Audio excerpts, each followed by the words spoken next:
Gegužės 16. Tave pavadins naujų vardu, būsi šlovės karūna ir karališkas vainikas viešpaties, tavo Dievo rankoje. Izaijo knyga 62 skyrius 2-3 eilutės.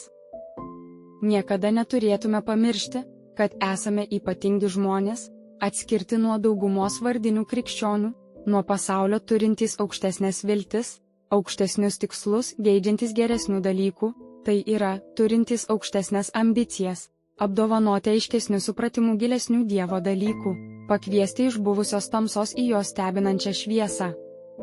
Ir jei taip esame atskirti nuo pasaulio ir krikščionių, kurie daugumoje turi pasaulietinę dvasią, tai nieko nuostabaus, kad nesame santaikoje su jais, kad jie ignoruoja mus arba priešinasi mums.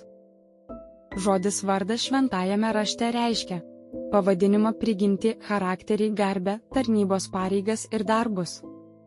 Kristaus bažnyčiai buvo pažadėtas naujas vardas, ypatingai tai liečia naują prigimtį ir naujas pareigas. Ir kaip tokia, ji viešpaties rankoje turėjo tapti puikia, gražia karūna, su daugeliu spindinčių brangakmenių, atspindinčių dieviškos tiesos, Dievo charakterio ir jo darbų puikumą ir grožį, tam, kad galėtų palaiminti visą žmonijos šeimą. Klausimai: kaip ši mūsų viltis palietė mane šią savaitę? Kokiuose išbandymuose? Kas padėjo, kas trukdė? Kokios buvo pasekmės? Tave pavadins naujų vardu, būsi šlovės karūna ir karališkas vainikas viešpaties, tavo Dievo rankoje. Izaijo knyga 62 skyrius 2-3 eilutės.